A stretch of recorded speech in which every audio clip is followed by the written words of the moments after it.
bazaki kofanda kuna na Équateur au chantier de son effort. kuna na esika na ya mosala. Il était le bien-aimé du chef du chantier. Azalaki molinga mi ya mokonzi ya mosala wana. On l'aimait beaucoup vraiment. Bazalaki kolinga ye mingi Et penza. chaque fois qu'on morcelait des crimes, Mpe mbala nyonso oyo bazalaki kokata na mosala na bango biloko. on lui donnait tous les morceaux. Bazalaki kopesa ye biteni nyonso ezalaki kotikala. Il fabriquait des fours, Mpe ye azalaki kosalela yango des bafulu. fours de charbon. Bafulu ya makala. Mais dans les villages où il résidait, Kasi na mboka oyo esika azalaki kofanda. il y a un groupe de sorciers Eza na elisanga moko ya bandoki. qui n'aiment pas voir quelqu'un qui est béni. Oyo balingaka komona te moto oyo apamwami. Les sorciers se sont complotés contre notre frère. Bandoki bazalaki likita kotelemela ndeko na biso ya mobali. Il se croit qui? Oyo azali komindima nani? Il se croit qui? Azali komimona nani? Il est venu pour chercher de l'argent, il devient comme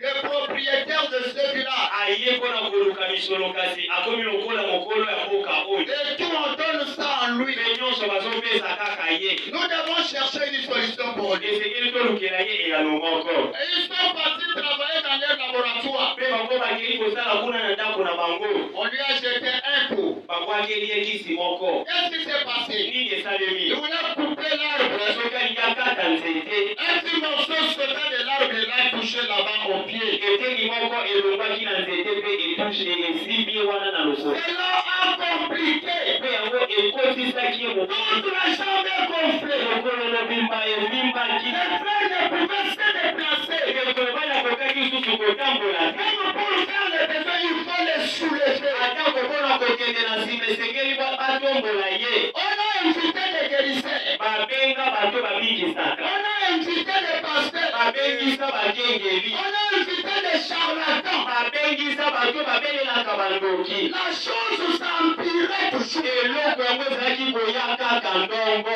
Un jour, Mokolo les moko frères étaient endormis. ekobala ezalaki ya kolala. Et il y avait une campagne d'évangélisation. Ezalaki na molulu moko ya kopanza sango. On prêchait le message que je prêche. Bazalaki koteya sango oyo nateyaka awa. Il était endormi. Azalaki ya kolala. Dieu a commencé à communiquer avec lui. Nzambe akomi kosolola na ye. Il dit écoutez là-bas. Alobi yoka kuna. Écoutez là-bas. Yoka kuna. Va là-bas. Kende kuna. Mais quel qui peut m'amener là? Abi kasi nani akomema ngai kuna. Il a essayé de chercher des faits moyens. Amekaki koluka bamakoki nyonso. Malgré que je ne me tiens pas debout. Abi atako ngai nakokoka kotelema te. Soulevez-moi tout simplement. Kotombola ngai kaka. Amenez-moi là-bas.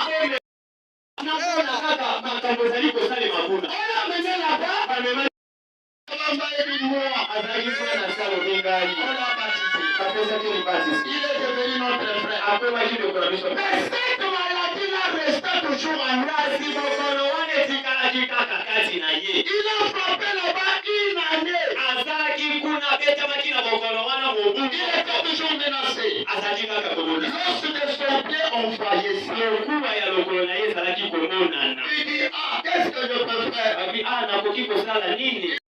Mpona koyani ngonga. Toujours malade. Kaka akobe.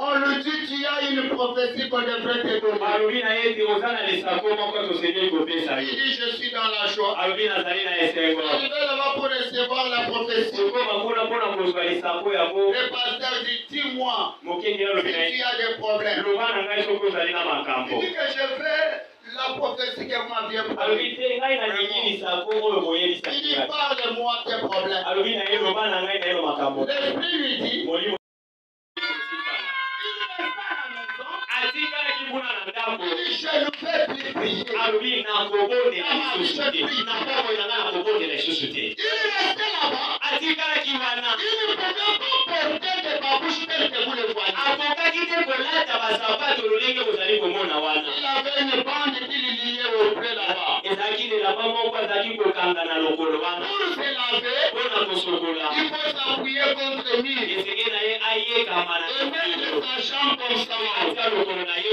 Il commence à jeter de l'eau akoki ici. kobwaka mai na nzoto.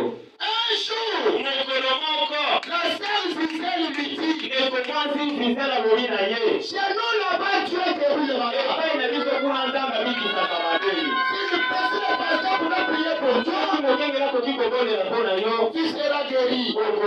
Il appelle-moi le pasteur. On m'a appelé, je suis descendu à ma soeur. Je lui ai dit, le Dieu du ciel est plus que cette maladie de mort.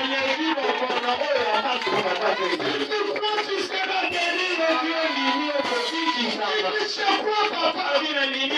J'ai prié pour lui. Je reste en contact avec lui. J'ai prié pour lui. Il soit calme. Dans la maison. Avec ses 3 chiens. Il dit, pasteur, j'avais dit à mon Dieu, l'église où je serai guéri, c'est là où j'adorerai le Seigneur.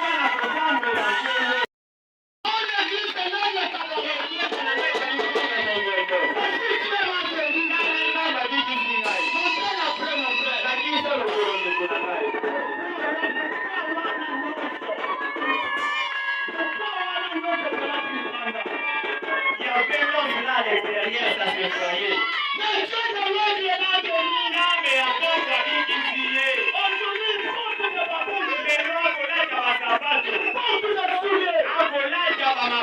Grâce